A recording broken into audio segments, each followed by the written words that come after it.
Hello students, how are you? Welcome back Mehta school digital classes. देखो, पिछली class में पिछले वीडियो में हमने उत्तल और अवतल दर्पणों के उपयोग पढ़े थे। पहले हमने उत्तल और अवतल दर्पणों से प्रतिबिंब बनाना सीखा। प्रतिबिंब बनाने के बाद हमने लास्ट लेक्चर कंप्लीट किया था यूजेज ऑफ स्फेरिकल मिरर। उत्तल और अवतल दर्पणों के उपयोग पढ़कर हमने वीडियो क्या किया था, एंड। आज की जो क्लास है बहुत इंपॉर्टेंट क्लास है, और आज की क्लास में मैं आपको क्या समझाने वाला हूं, चिन्ह परिपाटी।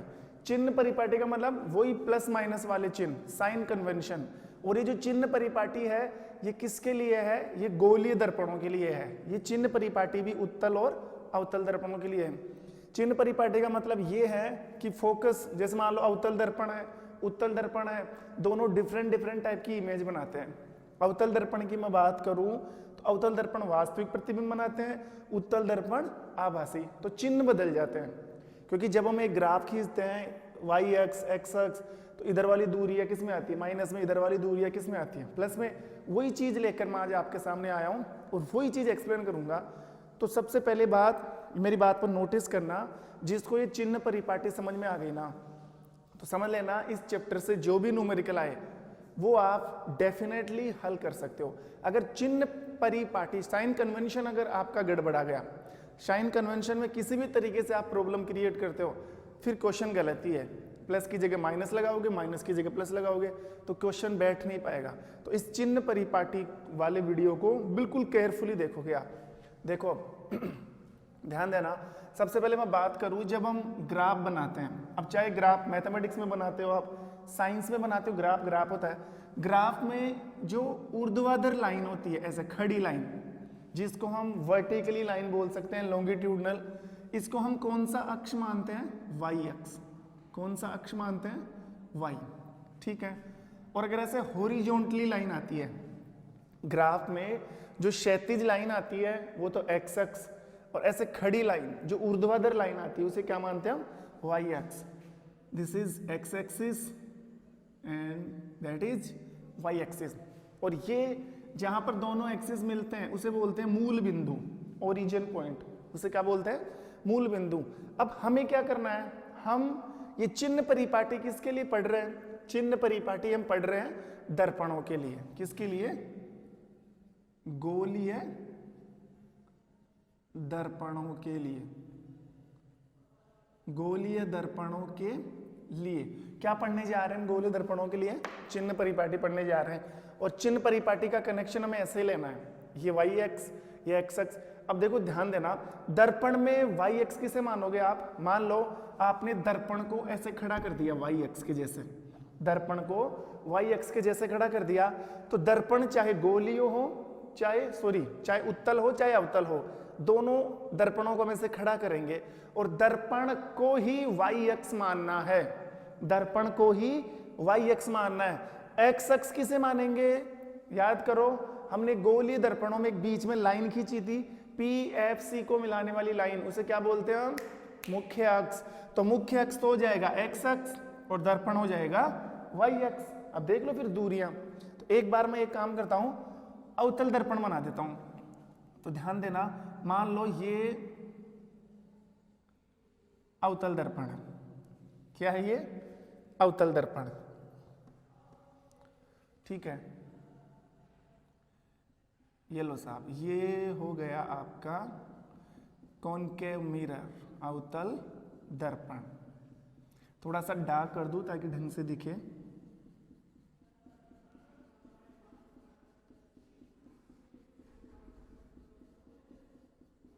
ठीक है, ये है अवतल दर्पण।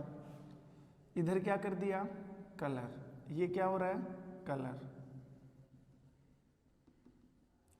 बीच वाला पॉइंट ये क्या है? P या O मान सकते हो। ये क्या है? F। ये क्या है? C।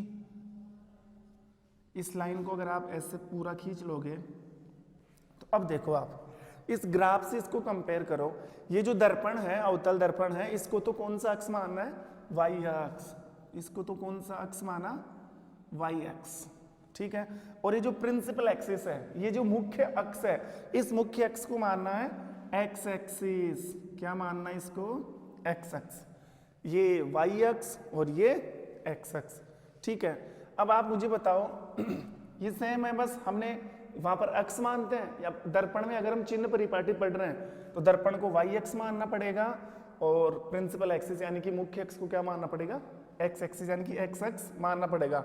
अब मुझे बताओ इस पी को मूल बिंदु मान लो, इसको ओरिजिन पॉइंट मान लो, आप पी ना लिखो तो यहाँ पे ओ भी लिख सकते हो। अब मुझे बताना ध्यान से, हाँ अगर हम इस ओरिजिन पॉइंट से इस तरफ आते हैं, देखो ये कौन सा पार्ट है, एल एच एस, ये कौन सा पार्ट है, आर एच एस।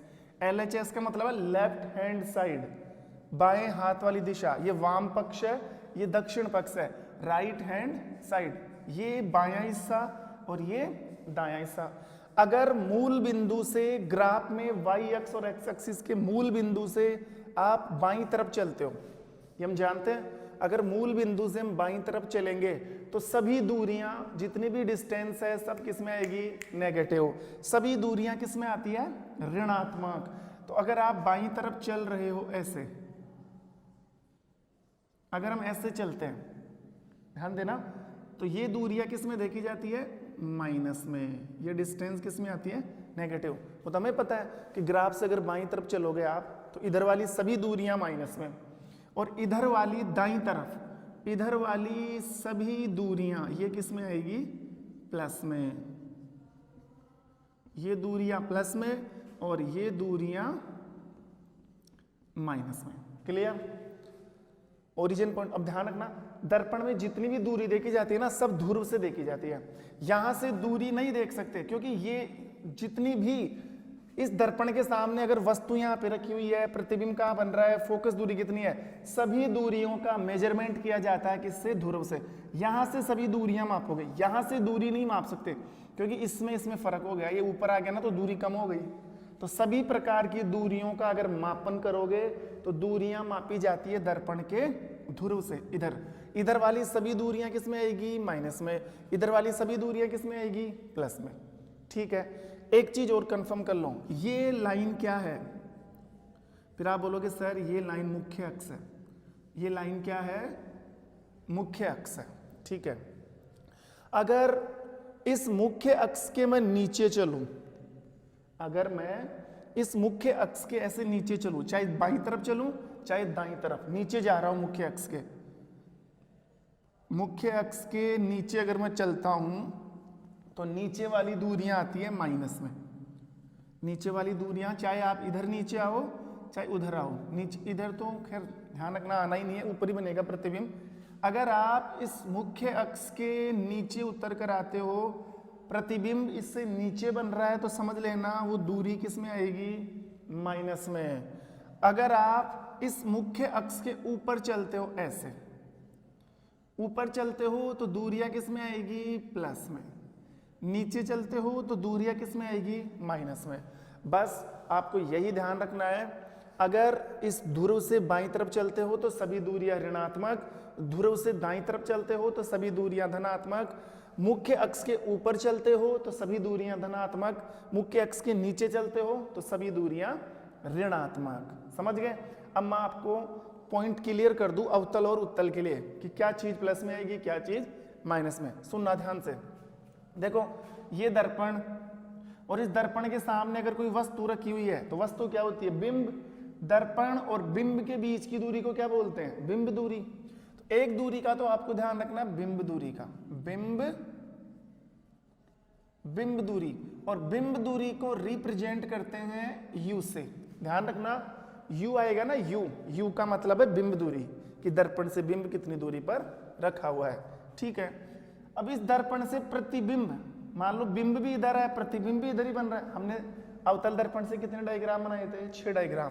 वस्तु को अनंत पर रखा था तो फोकस पर इमेज बनी थी, वस्तु को सी से परे रखा था तो सी और एफ के बीच में क्या बनी थी, इमेज, प्रतिबिंब बना था ना। तो प्रतिबिंब भी इधर ही बन रहा है और वस्तु भी इधर ही है। तो दर्पण और प्रतिबिंब के बीच की दूरी, दर्पण और प्रतिबिंब के बीच की दूरी, और दूरियां कहां से देखी जाती है, ध्रुव से देखी जाती है। दर्पण और प्रतिबिंब के बीच की दूरी को क्या बोलते हैं, वी। तो वो होगी प्रतिबिंब प्रतिबिंब दूरी, और प्रतिबिंब दूरी को किससे लिखते हैं? v से। किससे लिखते हैं? v से। और एक होती है दर्पण के ध्रुव से ऐप के बीच की दूरी, फोकस दूरी। फोकस दूरी को तो देखना पड़ेगा ना, एक चीज ध्यान रखना, फोकस दूरी, फोकस दूरी। और फोकस दूरी को हम बताते हैं किससे? एफ से, सॉरी स्मॉल एफ से। किससे बताते हैं? स्मॉल एफ से। हाँ, एक होता है बिंब की ऊंचाई, बिंब की ऊंचाई, हाइट ऑफ ऑब्जेक्ट। मतलब आपने बिंब कितनी बड़ी ली है, बिंब कितनी बड़ी ली है, तो बिंब की ऊंचाई उसको हम बताते हैं एच से। किससे बताते हैं? एच से। एक होती है प्रतिबिंब की ऊंचाई, कि बिंब आपने कितना लिया, प्रतिबिंब छोटा बना कि बड़ा बना, तो वो भी तो देखना पड़ेगा ना। प्रतिबिंब की ऊंचाई, और प्रतिबिंब की ऊंचाई को देखते हैं एच डैश से। किससे देखते हैं? एच डैश से। तो आपको 5 राशियों का ध्यान रखना है, u, v, f, h, h dash. अब आपको पता लगाना है, देखो ये चिन्ह परिपाटी में इसीलिए पढ़ा रहा हूं, आपको ध्यान रखना है कि कब u माइनस होगा प्लस होगा, कब v माइनस होगा कि प्लस होगा, कब f माइनस होगा कि प्लस होगा, कब h माइनस होगा कि प्लस। तो सुनना आप ध्यान से, देखो बिंब, और ये तो मैंने बहुत पहले वाले लेक्चर में, इससे पहले वाले जो भी वीडियोज आए थे उनमें ही क्लियर कर दिया था कि वस्तु हमेशा दर्पण के बाईं तरफ रखी जाती है। वस्तु बताओ कहाँ रखी जाती है? वस्तु दर्पण से बाईं तरफ। तो सोचो वस्तु दर्पण से बाईं तरफ है, तो इधर वाली दूरी आ रही है वो तो माइनस में है। तो ध्यान रखना, बिंब दूरी हमेशा ऋणात्मक होती है, बिंब दूरी हमेशा ऋणात्मक, ऑलवेज माइनस। तो u हमेशा माइनस आएगा, हमेशा से मतलब है चाहे अवतल दर्पण हो चाहे उत्तल दर्पण हो, बिंब दूरी हमेशा ही किस में होती है?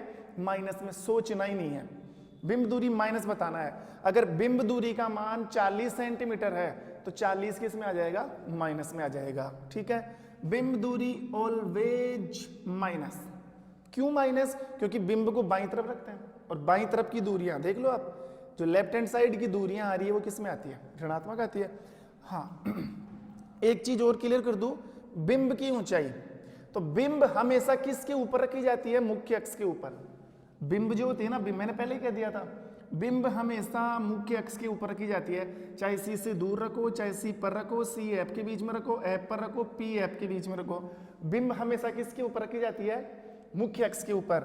और मुख्य अक्ष के ऊपर वाली दूरियां किस में होती है? प्लस में। तो एच बी हमेशा किस में रहेगा? प्लस में। v हमेशा माइनस, h हमेशा प्लस।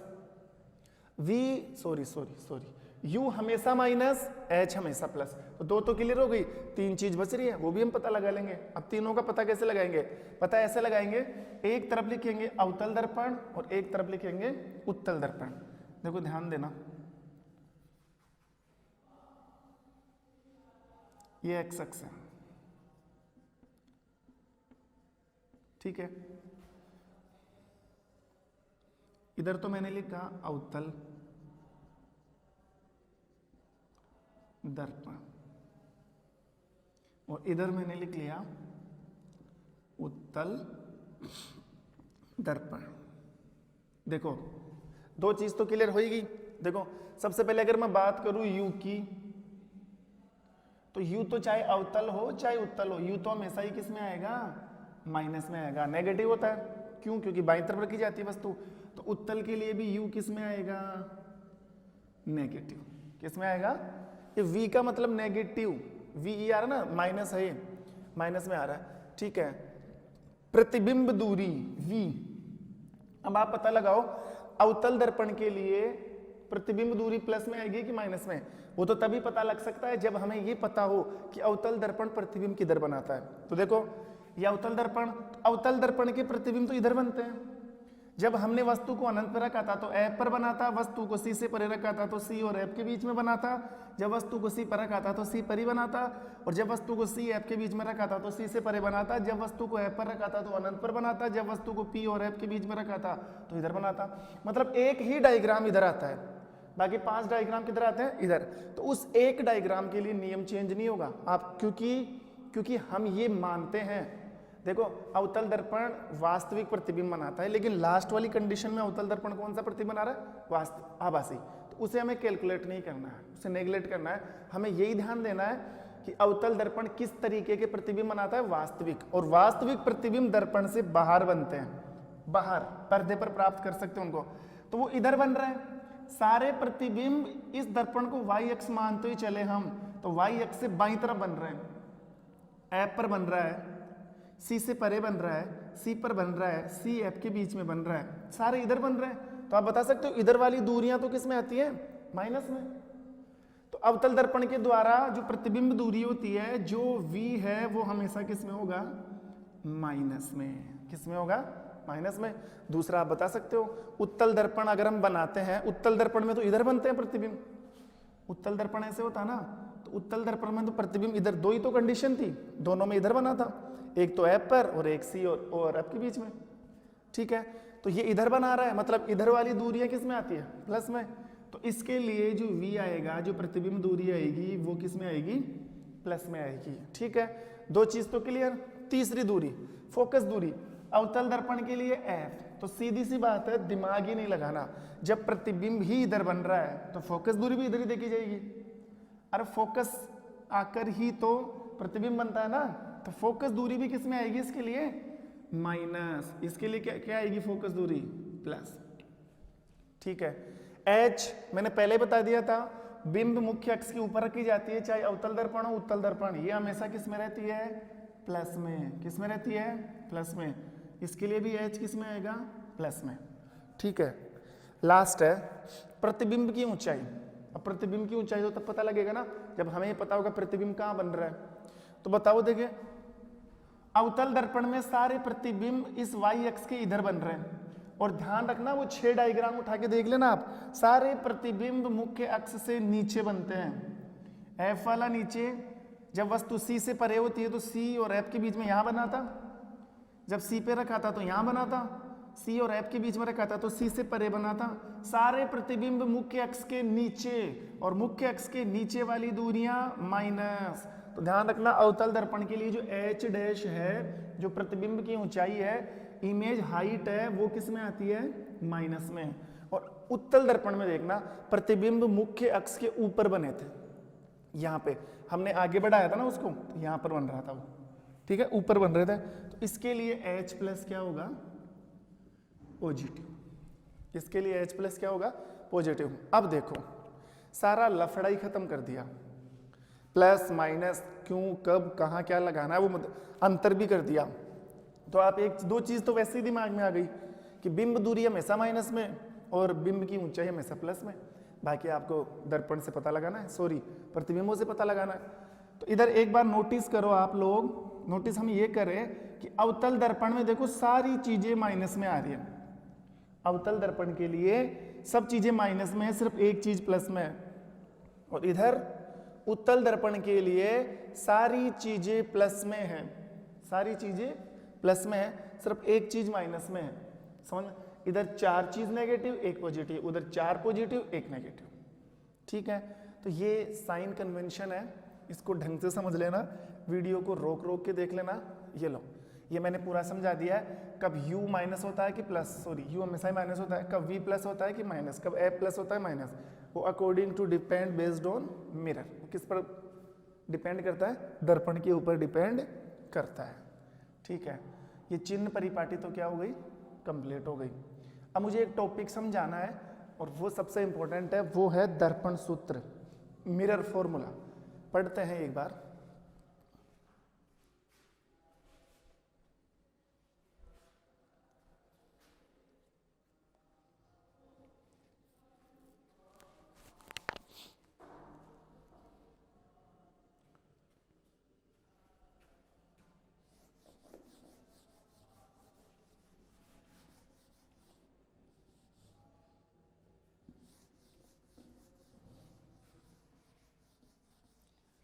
देखो हम चाहे तो इसमें एक चीज यहीं से ऐड कर सकते हैं, हालांकि वो चीज मैंने बताई नहीं, लेकिन फिर भी आपको ध्यान रखना है। हमने कितनी राशियां पढ़ी? एक तो पढ़ी u, एक पढ़ी v, f, h dash h, एक और राशि है यहीं से बता देता हूँ, हालांकि आगे और एक्सप्लेन कर दूंगा। एक होती है स्मॉल m। अब ये तो क्या है, u तो क्या है, u है बिंब दूरी, u तो क्या है बिंब दूरी, v क्या है, एक बिंब दूरी है तो एक है प्रतिबिंब दूरी, एक क्या है बिंब दूरी, प्रतिबिंब दूरी, फोकस दूरी। ये क्या है फोकस दूरी, ये क्या है प्रतिबिंब की ऊंचाई, और ये क्या है बिंब की ऊंचाई, प्रतिबिंब की ऊंचाई, बिंब की ऊंचाई। और m का मतलब होता है आवर्धनता। m का मतलब क्या होता है, आवर्धनता। देखो आवर्धनता क्या है, मैं इस चीज को समझा दूं थोड़ा सा। m means magnification. m क्या होता है, हालांकि इस चीज को मैं आगे एक प्रमेय निकाल कर प्रूव करके दिखाऊंगा। मैग्निफिकेशन, इसको क्या बोलते हैं, मैग्नी, तो पहला वर्ड ले लिया m। m का मतलब होता है आवर्धनता, इंग्लिश में मैग्निफिकेशन बोलते हैं, हिंदी में आवर्धनता। आवर्धनता का मतलब ये होता है कि किसी भी बिंब से प्रतिबिंब कितना बड़ा बन रहा है या छोटा बन रहा है, प्रतिबिंब बड़ा बन रहा है या छोटा बन रहा है। अगर किसी का m, आप सोच सकते हो आपके पास दो दर्पण हैं, एक तो अवतल है और एक कौन सा है, उत्तल। तो प्रतिबिंब बड़े कौन बनाता है, अवतल बनाता है। उत्तल कैसे बनाता है, छोटे। तो ये जो प्रतिबिंब बनेंगे ना वो छोटे बनेंगे, किससे बनेंगे, बिंब से। ये जो प्रतिबिंब बनेंगे बड़े बनेंगे किससे, बिंब से। तो अवतल दर्पण की आवर्धनता ज्यादा रहेगी, मतलब बिंब से बड़े बन रहे प्रतिबिंब, ठीक है। और उत्तल दर्पण में आवर्धनता क्या होती है, छोटी, मतलब बिंब से छोटे बन रहे प्रतिबिंब। तो अवतल दर्पण के लिए बिंब का मान 1 से ज्यादा ही होगा। उत्तल दर्पण के लिए बिंब का जो प्रतिबिंब का आकार है वो 1 से, या आवर्धनता का मान 1 से कम रहेगा। कैसे, सुनना, अगर मैं आपको ये बोलूं कि अवतल दर्पण की आवर्धनता m का मान 2 आया है तो 1 से ज्यादा आ रहा है, समझ लेना कि वो जो बिंब है ना, बिंब वो आधा है किसका, प्रतिबिंब का। कहने का मतलब ये है कि प्रतिबिंब बिंब से डबल बना है। अगर प्रतिबिंब 2 सेंटीमीटर का है, सॉरी बिंब 2 सेंटीमीटर का है तो प्रतिबिंब कितने सेंटीमीटर का बन रहा है, 4 का। 1 से m का मान अगर 1 से ज्यादा आ जाता है, m का मान अगर 1 से ज्यादा आ जाता है तो समझ लेना दर्पण कौन सा है, अवतल। और अगर m का मान लो 0.5 आ रहा है तो कम है, मतलब जो प्रतिबिंब बन रहा है ना वो बिंब का आधा है, आधे का मतलब छोटा बना है। और छोटे तो कौन बनाता है, उत्तल। अवतल कैसे बनाता है, बड़ा। ये चीज मैं बाद में एक्सप्लेन कर दूंगा, हालांकि ध्यान रखना मेरे को चिन्ह परिपाटी में m को समझाना था इसलिए बता रहा हूं। तो अब आपको ये बताना है कि अवतल दर्पण के लिए m क्या होगा और उत्तल दर्पण के लिए m क्या होगा। तो सीधा सा मतलब यही है, अगर m माइनस में आता है तो वो प्रतिबिंब होता है वास्तविक। कौन सा प्रतिबिंब होता है, वास्तविक। अगर m का मान पॉजिटिव आता है तो वो प्रतिबिंब होता है आभासी। कौन सा प्रतिबिंब होता है, आभासी। कैसे, अगर मान लो m का मान 2 आ रहा है तो -2 आ रहा है तो तुरंत आपको समझना है, माइनस आते ही समझ जाना है m का मान अगर माइनस में आ रहा है इसका मतलब है वास्तविक प्रतिबिंब है। कौन सा प्रतिबिंब है, वास्तविक। और वास्तविक प्रतिबिंब कौन बनाता है, अवतल दर्पण बनाता है। तो अवतल दर्पण अगर है तो मैग्निफिकेशन किस में होता है, नेगेटिव। और अगर आप ये जो 0.5 आ रहा है ये प्लस में आ रहा है, माइनस में नहीं आ रहा, इसका मतलब प्रतिबिंब कौन सा है, आभासी। और आभासी प्रतिबिंब कौन बनाता है, उत्तल दर्पण। इसका मतलब m का मान किस में आ रहा है, प्लस में। तो देख लो 5 राशियों का ध्यान देना आपको, 5 राशि u v f h h dash, 6 राशि, सॉरी 6 राशि है, u v f h h dash और m। तो अब देख लो अवतल दर्पण में सिर्फ एक ही चीज प्लस में है, ओनली एक चीज। उत्तल दर्पण के लिए सिर्फ एक ही चीज माइनस में है, समझ गया। ऐसे आप पता लगा सकते हो, अवतल उत्तल आते ही आपके दिमाग में आ जाना चाहिए कि कौन सी चीज प्लस में, कौन सी चीज माइनस में। अगर दर्पण अवतल दिया हुआ है क्वेश्चन में तो समझ लेना बिंब दूरी माइनस है, अवतल दर्पण है कि सिर्फ एक बिंब की ऊंचाई प्लस में है और सारी चीजें माइनस में है। अगर उत्तल दर्पण आता है उत्तल, तो समझ लेना बिंब दूरी माइनस में, बाकी सारी चीजें प्लस में। तो ये चिन्ह परिपाटी थी। आई होप आपको ढंग से समझ में आया होगा। चिन्ह परिपाटी मैंने टोटल क्लियर करा दी, कब माइनस कब प्लस, किसके लिए माइनस किसके लिए प्लस, एक भी चीज इसमें छोड़ी नहीं है। अब जो नेक्स्ट क्लास होगी उसमें मैं आपको पढ़ाऊंगा ये मिरर फॉर्मूला, ठीक है, मिरर दर्पण सूत्र। एक तो पढ़ाऊंगा दर्पण सूत्र और एक ये आवर्धनता। इसको पूरा एक्सप्लेन करना है, एम को क्या होता है, इसका फॉर्मूला क्या होता है। आवर्धनता पढ़ाना है और दर्पण सूत्र पढ़ाना है, मैग्निफिकेशन पढ़ाना है और मिरर फॉर्मूला पढ़ाना है। वो एक लंबा चौड़ा टॉपिक है, अभी मैं मिरर फॉर्मूला नहीं ले सकता, पूरी थ्योरम है, पूरी प्रमेय है, उसके साथ एक्सप्लेन होगा, वो हम नेक्स्ट क्लास में क्लियर करेंगे, ठीक है। तब तक के लिए thank you, have a nice day.